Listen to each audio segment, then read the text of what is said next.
자, 오늘 우리에게 들려주시는 하나님의 말씀 신약성경 마가복음 14장 3절로 9절까지의 말씀입니다. 여러분 가지고 계시는 신약성경 79면에 나와 있습니다. 3절로 9절까지의 말씀.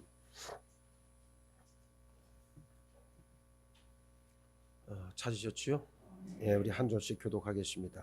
예수께서 베다니 나병 환자 시몬의 집에서 식사하실 때에 한 여자가 매우 값진 향유 곧 순전한 나드 한 옥합을 가지고 와서 그 옥합을 깨뜨려 예수의 머리에 부으니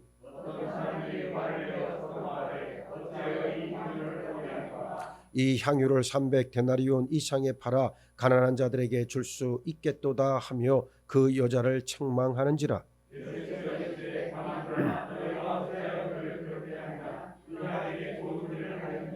가난한 자들은 항상 너희와 함께 있으니 아무 때라도 원하는 대로 도울 수 있거니와 나는 너희와 항상 함께 있지 아니하리라.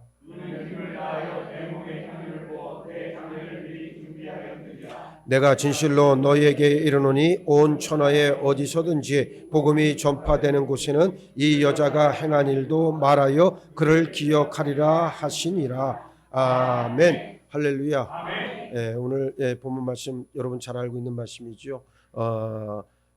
향유 옥합을 깨뜨려서 예수님의 장례를 준비한 여인의 이야기가 기록되어져 있는 그러한 말씀입니다. 자, 예수님은 유월절이 시작되는 토요일 전날, 그러니까 금요일 오전 9시 경에 십자가에 못 박히셨고, 그리고 오후 3시 경에 이제 숨이 떨어지셨습니다. 부활절 하루 전인 우리가 이 토요일부터 주일을 제외하고 이제 40을 거꾸로 세 나가면 수요일이 되는데, 이 날을 우리가 제의 수요일 또는 성회 수요일이라고 합니다. 죄를 뒤집어쓰고 그 다음에 말씀 묵상도 하고 금식도 하고 슬퍼하면서 예수님의 고난에 동참하는 절기를 우리가 지키죠. 이 제의 수요일로부터 이제 부활절이 있기 전 일주일 전까지를 우리가 사순절이라고 부르고, 그 일주일 전 주일을 우리가 종료주일이다. 그래서 예수님께서 십자가 고난을 받으시기 위해서 예루살렘에 입성한 날을 기념하는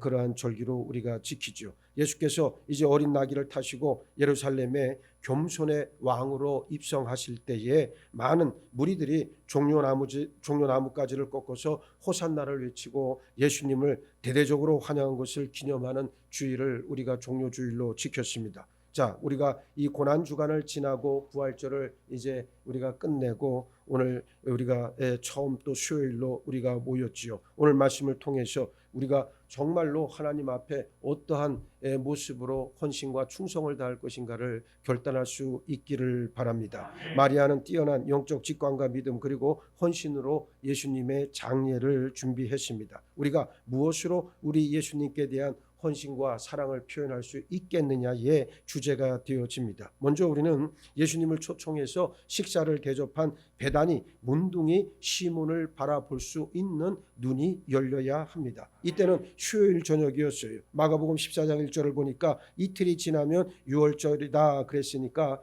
유월절은 금요일 일몰부터 저녁부터 이제 시작이 되어지니까 유대인들은 통상 하루라고 하는 개념이 오늘 우리와 달라요. 일몰부터 하루가 시작이 되는 거예요. 그러니까 일몰부터 시작되어지니까 수요일 날 저녁에 예수님께서 이제 이 베다니 문둥이 그 시몬의 집에 들어가신 것을 알 수가 있죠. 이미 대제사장들과 백성의 장로들 그다음에 서기관들은 어떻게 하면 예수를 잡아서 죽일까를 모의하고 있었습니다. 그런데 유월절 기간은 피하기를 원했죠. 왜냐하면 예수님이 백성들로부터 많은 인기를 얻고 있었다는 것을 저들도 이미 알고 있었던지라 예수님을 괜히 그런 날에 체포해서 또 처형을 하게 되어지면 민중 소유나 폭동이 일어날 것을 대단히 염려했기 때문이죠. 그러나 하나님의 시간표는 달랐습니다. 예수님은 유월절 어린 양으로 온 인류의 죄를 뒤집어쓰고 속죄양으로 죽으셔야 했습니다. 그리고 그 정확한 시간은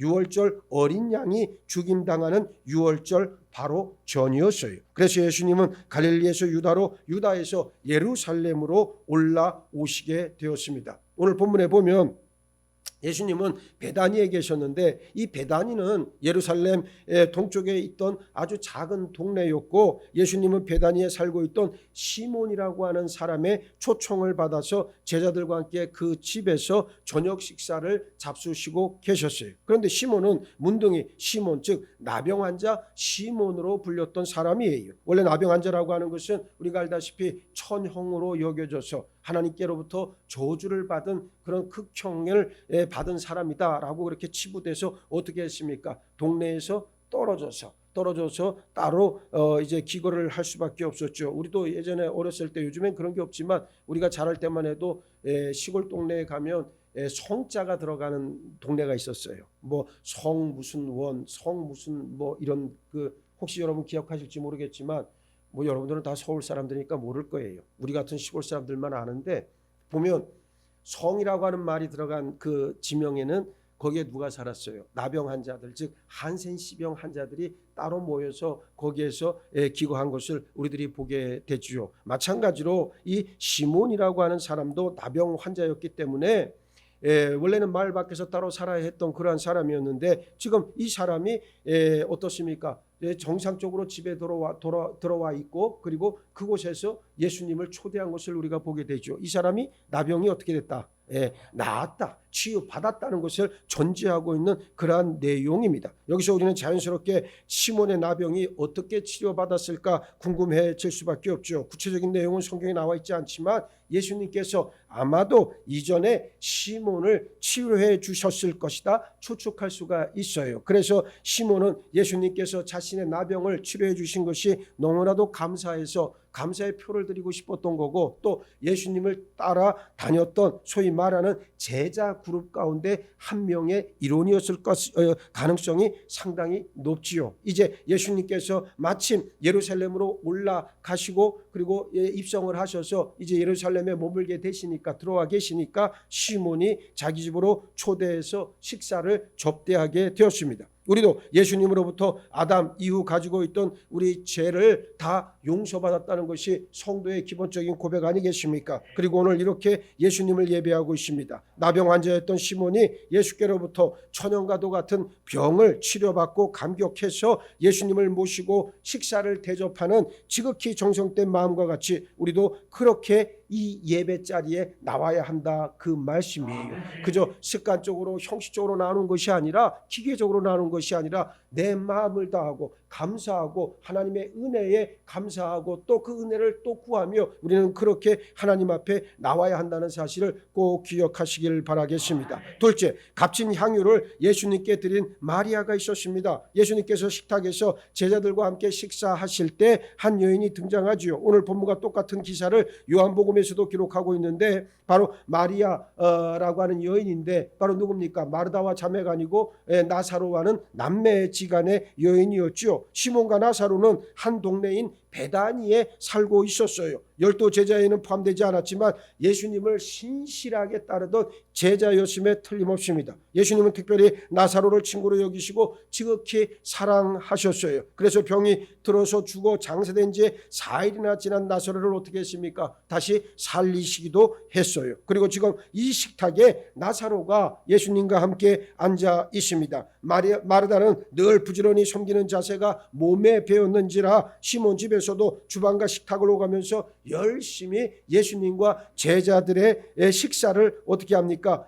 준비하고 섬겼다는 것을 알 수가 있죠. 그런데 마리아는 우리가 알다시피 예수님의 무릎 아래 앉아서 말씀 듣는 것을 좋아했습니다. 그러나 이번에는 좀 더 특별하게 예수님을 섬기고 있어요. 아주 순전한 나드 향유를 한 병 구했습니다. 이 나드라고 하는 것은 제가 언젠가도 말씀을 드렸지만 이스라엘 지역에서 나는 게 아니라 어떻게 했다? 동인도 지방에서 나는 식물에서 추출한 아주 귀한 향유라고 하는 사실입니다. 이 향유 한 병이 대략 300데나리온 정도 했으니까 한 데나리온이라고 하면 그때 당시에 장정 하루 품삯에 해당되어지는 그런 돈이에요. 300데나리온이면 그 1년치에 해당되는 아주 고가의 물건이었다라고 하는 것을 이야기합니다. 오늘날로 쳐서 하루 품삯을 한 15만 원. 지난번에 우리 교회 인테리어 했던 목사님들 하루 품삯이 한 15만 원이었단 말이에요. 15만 원을 쳐가지고 그것을 300일로 하면 얼마쯤 되는 거예요? 4,500만 원. 이거 엄청나게 비싼 거예요. 예? 향수를 뿌리려면 이 정도는 뿌려야 돼. 4,500만 원짜리 향수를 뿌려야 나 좀 향수 좀 뿌렸다 그렇게 얘기를 할 수가 있겠죠. 어찌됐건 엄청나게 고가의 그런 물건이었습니다. 마리아는 아마도 이 향유를 구하기 위해서 자신이 가지고 있던 전 재산을 다 털어서 이 귀한 향유를 구했는지도 모를 일이에요. 그가 돈이 어디 있었겠어요. 그러니까 뭐 조금씩 모아뒀고 그다음에 또 자기가 귀중하게 여기고 있던 것 모든 걸 다 정리해서 이 나드 향유 한 병을 구했을 것이다. 평소 예수님의 말씀을 열심히 경청했던 마리아는 예수께서 이 세상을 떠나실 날이 임박했음을 그의 몸으로 한 것이 아니라 영감으로 알았다는 거예요. 부지불식간에 영감으로 알았다는 말이. 나는 여러분들이 정말 하나님께서 기뻐 받으시는 성도의 삶이란 무엇이냐? 나의 의지, 나의 이성으로는 모르겠지만 그러나 나의 하는 모든 일들이 오직 하나님의 영광을 위해 하고 그 영광을 드러낼 수만 있다면 그것이 얼마나 복된 성도의 삶이겠느냐 그 말씀입니다. 이 마리아도 그랬다는 거죠. 예수님을 3년씩이나 따라다녔던 제자들도 몰랐지만은 마리아는 하나님의 시간표를 알고 있었어요. 그래서 마리아는 예수님의 장례를 미리 준비하고 살아계신 예수님께 자신의 사랑과 헌신을 표현하기를 원했고 식사하시는 예수께 조용히 다가가서 향유 옥합을 깨뜨렸습니다. 그리고 나드 향유를 예수님 머리에 부었어요. 온 집안에 나드 향유의 신비롭고 매혹적인 향기가 진동했겠지요.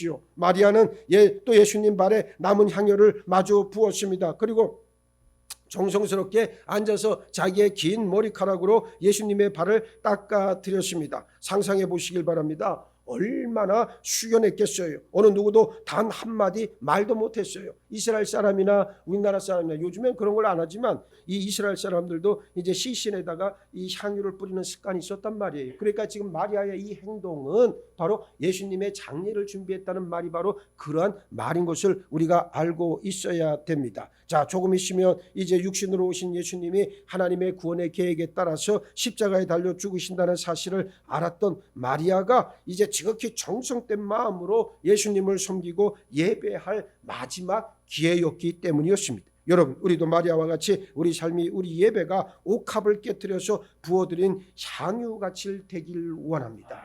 예전 사람들은 예배에 나올 때 정말 깨끗이 씻고 머리도 싹 해서 그 뭡니까 피마자 기름 아니면 동백기름 쫙 발라갖고 특히 연세 드신 분들 그렇게 하고 또 깔끔한 거 입고 하얀 고무신 그 깨끗이 닦은 하얀 고무신 딱 신고 가방 하나 딱 들고 그러고서 다 교회를 다녔다고. 얼마나 그 모습들이 정갈했는지 그때는 먹을 것도 제대로 없었고 삶의 형편이라는 것도 지금처럼 낮지도 않았어요. 그런데 교회 갈 때만 되면 아주 깨끗하게 단장을 하고 아주 정갈하게 하고 그렇게 예배를 드리러 갔단 말이에요. 근데 요즘 사람들은 어떻습니까? 대충 자다가 막 쓰레빠 신고 나오질 않나? 머리는 막 부시시하고 말이지. 막 그런 사람들 많아요. 우리 교회는 없어요. 오해하지 마세요. 여러분들은 다 미리 세상에서 제일 예뻐. 여러분들이. 나 지금 입술에 침 발랐어요. 근데 예배 나오는 건 마음의 자세가 그만큼 중요하다는 거예요. 그냥 대충 방에서 뒹굴거리다가 소파에서 벌렁 누워있다 대충 시간 딱 되니까 7시 30분 예배인데 한 35분 됐거든. 아이고 늦었네. 헐레벌떡 막 뛰어오면서 여러분 이게 말이 안 되는 거예요. 이게 예배라고 하는 것은 지극히 정성된 마음이 전제가 돼야 된다라고 하는 것을 꼭 기억을 하셔야 됩니다. 향유 옥합을 깨뜨렸던 이 마리아의 마음과 같은 그러한 마음으로 하나님을 섬길 때 하나님의 은혜가 임할 줄로 믿습니다. 셋째, 마리아를 괴롭게 한 가룟 유다와 제자들을 한번 바라보시기 바랍니다. 마리아의 영감 어리고 눈물 어린 섬김과 헌신의 순간이 지나고 이내 제자들 사이에서 웅성거림이 시작되었습니다. 제일 먼저 마리아를 비난한 사람이 누굽니까? 그 유명한 가룟 유다입니다. 이 향유를 어찌하여 300데나리온에 팔아 가난한 자들에게 주지 아니했느냐? 이 말에 이어서 다른 제자들도 같이 씩씩대면서 어째서 이 향유를 허비했는가? 이 향유를 300데나리온 이상에 팔아서 가난한 사람들에게 나눠줄 수 있었지 않았느냐라고 얘기를 하면서 지금 막 덤비는 거예요. 그때 예수님이 제자들을 어떻게 합니까? 책망하시죠. 너희가 어찌하여 그를 괴롭게 하느냐? 그가 내게 좋은 일을 하였다 그랬습니다. 가룟 유다를 포함한 제자들이 마리아를 책망했던 것은 마리아를 괴롭게 하는 일이라고 예수님은 분명하게 말씀하신 거예요. 그리고 마리아가 예수님의 머리와 발에 향유를 부은 것은 예수님께 좋은 일이다 선언하셨습니다. 이제 그 누구도 마리아를 비난할 수 없게 되었습니다. 가룟 유다를 포함한 제자들은 그저 그 향유가 아까운 것만 생각했다는 거죠. 그러나 예수님은 가난한 자들은 항상 너희와 함께 있으니 아무 때라도 원하는 대로 도울 수 있거니와 나는 너희와 항상 함께 있지 아니하리라 말씀하셨습니다. 여기서도 예수님은 곧 임박한 죽음을 예고하셨습니다. 사실 모든 인간이 가룟 유다를 포함한 제자들 같지 않습니까? 누가 열심히 헌신하고 섬기면 자기는 안 하면서도 괜히 뭐가 발동합니까? 심술보가 발동하잖아요. 그러니까 지는 안 하면서 남들이 하는 꼴은 또 못 봐. 그러니까 그 마음이 참 복잡해. 이게 사람의 이게 아주 나쁜 습성이거든. 아니 사촌이 땅을 사는데 왜 배가 아파요? 축하해 줘야지. 근데 꼭 사촌이 땅을 사면 배가 아파. 그래서 내가 어제 배가 아팠나? 응? 꼭 무슨 일이 있으면 남이 잘 되는 걸 진심으로 축하해주고 좋아해줘야 되는데 그게 아니고 어떻습니까? 배가 아프고 오히려 심술보가 난다는 거예요. 지금 가룟 유다와 이 제자들, 이 가룟 유다라고 하는 곰팽이 하나가 그 주변 제자들에게 다 순식간에 전염이 된 거예요 지금. 그러면서 부정적인 마음, 저주의 쓴뿌리가 여러분 금방 그렇게 퍼져나가는 거예요. 예?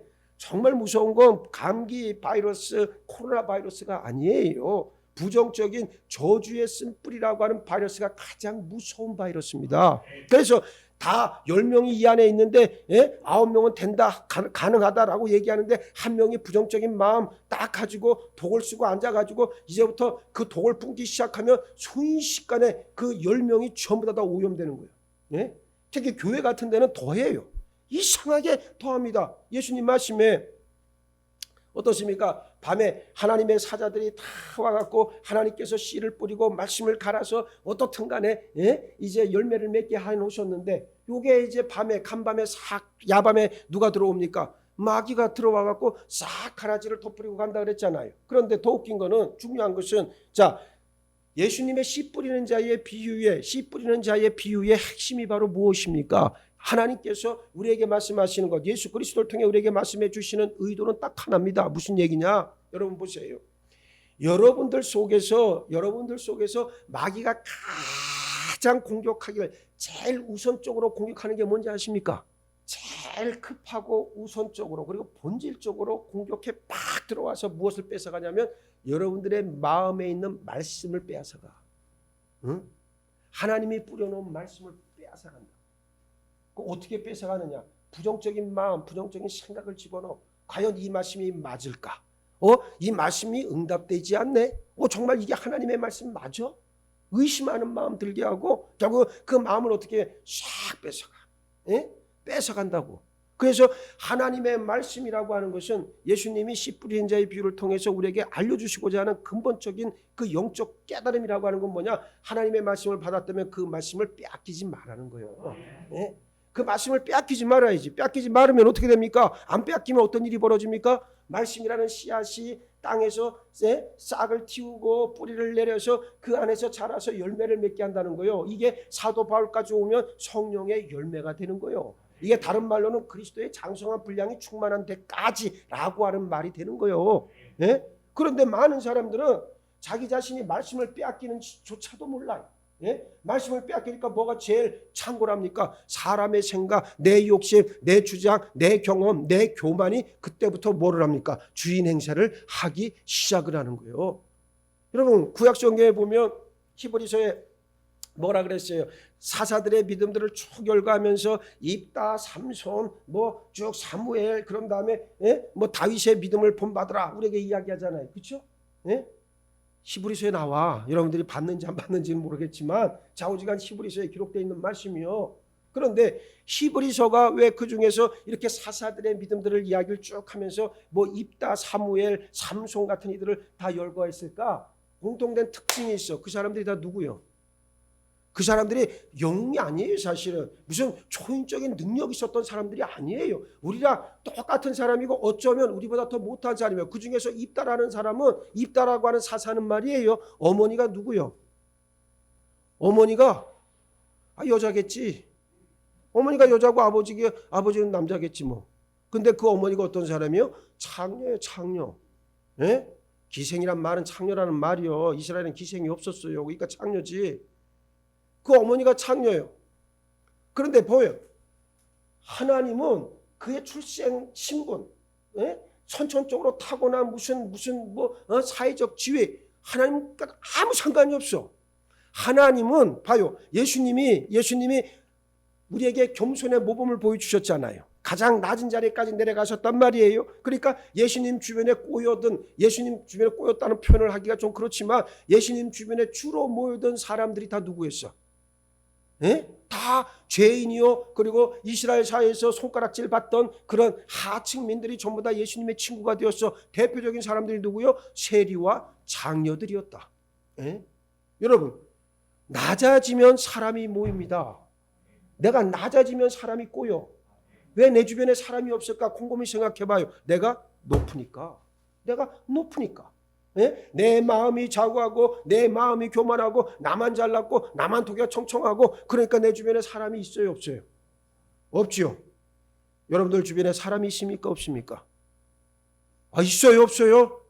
말도 제대로 못하고 이제는 막 버벅거리기 시작하는 거예요. 이제 야 정말 사람이 있나 막 머릿속에서 막 세보는데 이 사람이 없네. 사람이 없다는 말은 내 자신이 높기 때문에, 교만하기 때문이다. 낮아지면, 예수님의 본을 따라서 내가 낮아지면 마치 사사였던 입다와 같이 찬녀의 아들로 태어났지만 그러나 하나님께서 나와 함께 하시기만 하면 내 주변에는 믿음의 동지들이 생겨나는 거예요. 제가 가장 좋아하는 말 가운데 하나가 바로 이거예요. 우리는 보시오, 믿음의 보시오, 성도요, 하나님의 자녀요, 다 좋은 말이지만 사실 우리 입장에서, 인간들의 입장에서 가장 하나님 앞에 가장 어떻게 보면 결기 어린 우리 자신의 신분은 사실 따지고 보면 우리는 다 믿음의 동지라는 말이요. 예? 우리는 믿음의 동지요. 동지끼리 배반하면 돼요, 안 돼요? 안 되잖아. 예? 동지끼리 서로 간에 사기치고 동지끼리 서로 싸우고 동지끼리 서로 거짓말이나 해대고 이거 안 되잖아요. 동지는 끝까지 어떻게 합니까? 목적지를 향해서 끝까지 같이 가는 사람이요. 나는 여러분들이 다 믿음의 동지들이 되기를 원합니다. 그런데 입다라고 하는 사람, 그 어머니가 창녀였지만 그는 하나님의 사람이야. 하나님의 사람이라고 하는 것은 어떻게 드러나느냐? 그는 평상시에 늘 하나님의 말씀을 붙잡고 있었어요. 예? 그러니까 그 암몬 족속에 이 이스라엘을 쳐들어왔을 때 그 임금을 향해서 그가 선포하는데 그 선포하는 내용이 사사기에 나와. 15장에 보면 그 내용이 나오는데 마치 그 장면을 보고 있으면 누가 떠오르냐? 마치 누구 같아? 돌에 맞아 죽어가면서도 하나님 나라의 복음을 증거했던, 예수의 복음을 증거했던 스데반이 떠오르고요. 사도 바울이 연상이 될 정도요. 얼마나 말씀을 풍성하게 읽었으면. 다윗은 안 그랬습니까? 다윗은 주야로 하나님의 말씀을 어떻게 했다? 묵상했다. 하나님의 말씀을 읽고 암송하고 내 심령에 새겼다는 거요. 그러니 하나님께서 그를 붙잡아 주신 거지. 오늘 여러분들이 하나님의 말씀을 어떻게 보는지는 난 보지 않아서 모르겠지만 절대 형식적으로, 습관적으로, 기계적으로 읽지 마시고 여러분의 뼈에, 여러분의 심령의 중심에 하나님의 말씀을 새기시길 주의 이름으로 축복합니다. 말씀이 여러분들을 살릴 것이고 말씀이 여러분들을 진리의 세계로 인도해 갈 거예요. 네? 우리의 목적지는 보세요. 믿음이라고 하는 배를 우리가 타고 간단 말이에요. 지금 믿음이라고 하는 배를 타고 우리는 지금 바다를 향해 나아가고 있어요. 우리가 정박할 항구는 저기 하나님의 나라라고 하는 곳이요. 그런데 내 영혼의 그 하나님의 나라의 항구에 딱 우리가 들어가면 제일 먼저 해야 될 게 뭐예요? 내 영혼의 닻을 빨리 내려야 돼. 예? 그 내 영혼의 닻이라고 하는 것은 바로 누구요? 예수 그리스도지. 예수 그리스도라고 하는 내 영혼의 안전장치, 내 영혼의 모든 것이 되어지고 나로 하여금 아니 여러분 보세요. 한국까지 딱 갔는데 갑자기 막 태풍이 불어. 빨리 닻을 내려야 되는데 깜빡하고 안 내렸어. 근데 막 태풍이 불고 막 파도가 물결이 치는데 그런 배가 어떻게 됩니까? 항구에 접안하지 못하잖아요. 그래서 정박을 못하잖아요. 그래서 빨리 영혼의 닻을 내려야 된다 그 말이요. 그 말인즉슨 뭡니까? 예수 그리스도가 내 안에 충만히 계셔야 된다는 말이요. 예수가 아니고서는 하나님의 나라에 도착할 수도 없고 예수가 아니고서는 하나님의 나라에 들어갈 자격도 얻을 수 없다는 말이에요. 마찬가지로 우리에게 있어서 중요한 것은 여러분 다른 그 어떤 것이 아니라 사회적 신분, 태생의 무슨 문제, 그것은 아무런 의미가 없습니다. 하나님은 능력을 보시는 게 아니에요. 하나님은 뭐를 보는 거예요? 그의 거룩함을 본다. 그의 심령의 거룩함, 깨끗함이 얼마인가를 하나님은 보고 계신다는 거예요. 예? 근데 사람들은 자꾸만 능력에서 찾고 실력에서 뭔가를 찾는데 잘못돼도 한참 잘못된 거예요. 영혼이 썩어 병들어 냄새가 풀풀 나는데도 불구하고 자꾸만 신기한 거 다른 것만 찾아갖고 옷만 껴입지만 그 옷은 뭐예요? 여러분, 예? 사실 인간의 옷이라고 하는 게 뭐 크게 중요한 건 중요하죠. 뭐 안 입으면 좀 이상하니까. 그런데 옷이라고 하는 것도 말이에요. 계절에 따라서 필요한 것만 입고 속옷 입고 위에 겉옷 하나 입으면 되는 거지. 그런데 자기 속에서 냄새가 풀풀 나고 썩어가고 있는데도 옷만 자꾸만 세상에 다른 옷만 그냥 여러 벌 껴있는다고 해서 냄새나고 썩어가는 그 육체를 어떻게 보존할 수 있겠느냐 그 말이지. 네? 그래서 성경은 뭐라고 이야기합니까? 예수 그리스도의 깨끗한 옷으로 갈아입으라고 말씀하는 거예요. 네? 그래서 거룩이라고 하는 것이 우리에겐 제일 중요한 문제가 되고 그것을 위해서 우리가 가야 된다. 이 가룟 유다를 포함한 제자들 전부 다 따지고 보면 오늘 우리의 자화상과 똑같은 그러한 이야기입니다. 가룟 유다를 포함한 제자들은 그저 그 향유가 아까운 것만 생각을 했다라고 하는 이야기죠. 그래서 예수님은 아니다. 이제 곧 당신 자신의 임박한 죽음을 예고하셨고 그리고 누가 열심히 헌신하고 섬길 때 괜히 심술이 나서 비난한 제자들을 책망하신 것을 우리가 보게 되어집니다. 나름 그럴싸한 이유를 대면서 이렇게 해야 한다 저렇게 해야 한다 괴롭힐 때도 있잖아요. 그러면서 내가 생각하기로는 내 경험상으로는 이렇게 해야 된다라고 이야기하면서 이거 정말 잘못된 교훈들이고 그런 것에서 여러분들이 자유로워지시길 주의 이름으로 축복합니다. 아무것도 안 하는 것도 참 문제가 많지만 온전히 헌신하고 온전히 겸손한 사람들을 향해서 질시의 눈으로 바라보는 것도 큰 문제가 있다. 나는 못하면 그 사람이 한다면 오히려 격려해주고 위로해주고 박수를 쳐줘야 된다는 그러한 말씀입니다. 성령으로 우리 안에 계신 예수님은 우리와 늘 함께 하시지만 육신이 되셔서 오신 예수님은 늘 우리와 함께 하지 않으심을 지금도 예수님은 말씀하고 있잖아요. 그러면서 예수님이 뭐라 그럽니까? 그는 힘을 다하여 내 몸에 향유를 부어 내 장례를 미리 준비했다 그랬어요. 유대인들은 장례를 지낼 때 몸에 향유를 붓는 풍습이 있다 그랬습니다. 더운 날씨에 시신이 금방 부패하기 때문에 냄새가 고약하게 나기 때문이죠. 예수님은 분명하게 곧 죽을 것임을 선언하고 있는데 마리아를 제외한 제자들 중에 과연 몇 명이나 예수님의 임박한 죽음을 알고 있었을까? 영적으로 깜깜이가 된다는 것은 이렇게 비참한 일인 거예요. 그래서 여러분들이 할 수만 있다면 여러분들의 영혼이 깨어 각성해 있어야 된다는 그러한 사실입니다. 예수님은 마리아가 당신 장례를 미리 준비했다 말씀합니다. 예수님은 내가 진실로 너에게 이르노니 온 천하에 어디서든지 복음이 전파되는 곳에는 이 여자가 행한 일도 말하여 그를 기억하리라 하시니라 그랬습니다. 이 얼마나 놀라운 말씀입니까? 저주의 이름 가룟 유다를 비롯해서 알렉산더와 후메네오 본디오 빌라도 이런 더러운 이름들도 세상 끝나는 날까지 계속해서 그 이름이 사람들의 입에 오르내리지만 그러나 이 여인과 같이 예수 그리스도를 향해 장례를 준비했던 이 여인의 아름다운 일은 어떻게 된다는 거예요? 끝까지 기억될 것이다. 오늘 우리는 하나님께로부터 기억되는 삶을 살아야 할 줄 믿습니다. 나는 여러분들이 사람에게 인정받는 것보다 하나님께로부터 기억받는 순결한 지체들이 되어지길 원합니다. 이제 말씀을 마치겠습니다. 오늘 우리는 예수님 주변에 있던 세 종류의 사람을 봤습니다. 첫 번째, 시몬은 나병이라고 하는 끔찍한 질병에서 구원해 주신 예수님께 감사를 표현하기 위해 예수님과 제자들을 자기 집에 모셔 식사를 대접했습니다. 감사를 아는 사람이었다. 오늘 여러분들은 전부 다 감사를 아는 사람들이 되시길 바랍니다. 사람이 말이에요, 머리 검은 짐승은 믿지 못한다고 하는 말이 있듯이 감사를 모르는 사람하고는 여러분 겸상도 하지 말고 상대도 하지 말아요. 항상 감사할 수 있는 마음이 뿜어져 나와야 됩니다. 두 번째, 마리아는 예수님의 대속적인 죽음이 가까웠음을 알고 귀한 향유를 사서 예수님 몸에 직접 부어드렸습니다. 예수님의 장례를 미리 준비한 영적 행위였다는 사실이요. 헌신은 그래서 어디서부터 시작되는지 이제 답이 나왔어요. 헌신이란 어디서부터 비롯되어진다? 예수 그리스도 십자가 죽음에서부터 우리의 헌신은 시작이 된다. 헌신할 때 죽을 만큼 헌신해도 하나님께서 여러분들의 건강을 책임져 주십니다. 제가 얘기했잖아요. 제가 아는 어떤 분은 나이가 80이 훨씬 넘었는데도 월요일만 되면은 그 큰 교회 가서 강대상을 닦고 기도하면서 하루 종일 그런다는 거예요. 지난 겨울에는 하도 추우니까 얼마나 소리 시렸겠어요. 추우니까 손이 시리니까 눈물이 날 정도로 소리 시렸대야. 그분 얘기가 길 모라는 권사가 지금 그 얘기를 하는 거예요. 그래 손이 막 시려 눈물이 찔끔찔끔 날 정도로 소리 시렸대. 그런데도 주여 주여 울면서 이걸 닦았다는 거예요. 예? 여러분 감히 상상이 나갑니까? 예? 이게 믿음이요. 이게 믿음. 내가 젊어서 신학교를 그만두고 때려치고 이제 세상으로 나가서 한번 잘 살아보려고 마음먹었을 때 나는 한밤중에 들리는 우리 아버지의 기도를 들었어요. 예? 화장실 가려고 일어나서 나오는데 누군가 방에서 불도 안 켜놓고 거기서 흐느끼면서 기도하는 그 소리를 내가 들었다고. 예? 저 천둥보고 숭이 같은 저놈 저거 하나님 저거 불쌍히 여겨달라고 당신 손으로 잡아달라고. 예?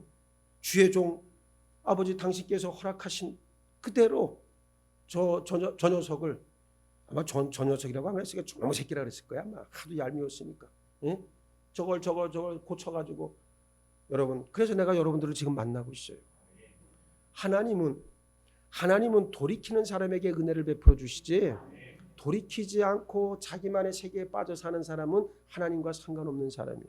몸뚱아리가 아무리 교회에 들어와 있다 할지라도 그 사람은 하나님과는 상관이 없어요. 나는 여러분들이 그런 정말로 저주스러운 상황 가운데 처하지 않기를 바라요. 교회에 들어온 이상 말씀을 듣고 깨닫고 결단하고 성령의 지체로 거듭나는 은혜를 받아 누려야 할 줄로 믿습니다. 십자가 죽으심에 근거한 온전한 헌신과 수고를 통해서 하나님께 영광 돌리시길 바라겠습니다. 세 번째, 가룟 유다를 포함한 제자들은 예수님과 가장 가까운 곳에서 가장 친밀하게 있었으면서도 예수님께 무엇을 드리기는커녕 오히려 예수님께 드리는 마리아를 어떻게 했다? 괴롭게 했다. 적은 어디에 있다? 여러분 가장 가까운 거리에 여러분과 함께 사는 사람이 여러분의 가장 큰 적이 될 수 있다는 것을 늘 명심해야 돼. 예? 내가 목회를 해보니까 그래요. 예. 마귀가 막 바깥에서부터 막 들어와서 주의 종을 괴롭게 하고 교회를 무너뜨리는 게 아니고 교회 안에 있는 가라지들을 통해서 마귀는 역사하더란 말이에요. 이게 오목한 현실이에요. 인정하기 싫어도 현실이요. 목사를 병들게 하는 게 누군지 아세요? 목사. 응? 목사라고 하는 큰 이 그림, 이 큰 이 떡이 있다고 쳐요. 근데 이 떡이 막 곰팡이가 나고 썩어져 가게 만드는 건 그 안에 있는 목사들이 목사라고 하는 전체의 빵을 또 어떻게 합니까? 떡을 다 뭉개고 있는 거예요. 교회는 안 그렇습니까? 교회도 똑같죠. 뭐 교회도 하나님께서 쓰시는 교회는 강건하고 그 안에 성령의 역사가 드러나고 말씀의 분명한 선포와 함께 수용의 역사가 나타나지만 그런데 썩은 교회는 어떻습니까? 사람들의 소리가 난무하고 사람들에게 인기받고 사람들에게 인정받으려고 하는 지들만의 리그가 한창이더라 이거 말이에요. 근데 웃기는 거는 보세요. 마귀는 귀신같이 합니다. 귀신같이 알아서 껍데기들 가라지들 믿음도 없으면서 믿음 있는 척 포장하는 것들을 교묘하게 자기 편으로 만들어서 그들을 내세워서 교회 공동체를 무너뜨리잖아요.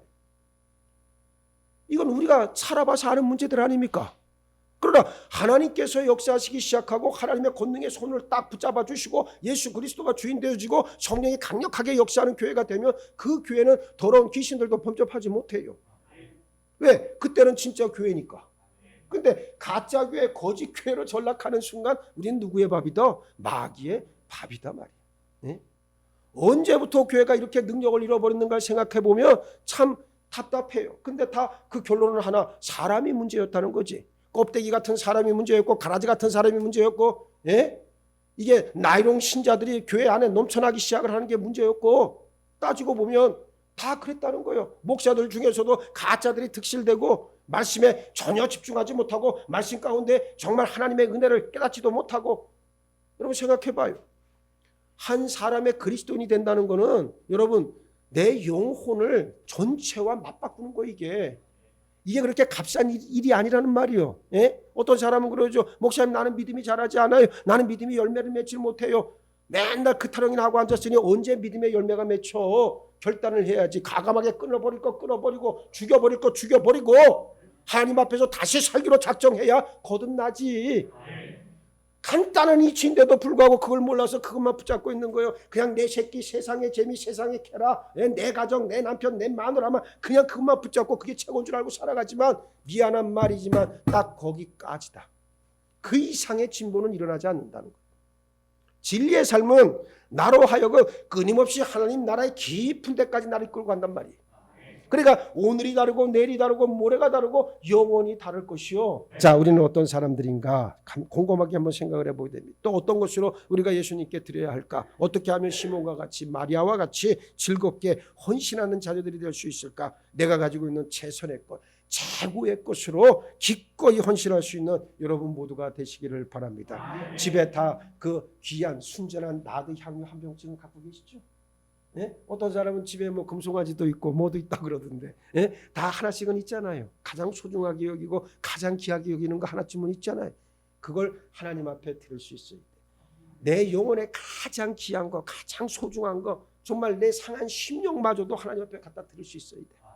숨기고 싶고 남에게 보여주고 싶지 않은 부끄러운 수치스러운 내 이 마음의 상처들이 있다면 그것마저도 다 꺼내서 하나님 어서 받아 주옵소서 기도할 수 있는 여러분 되시길 바랍니다.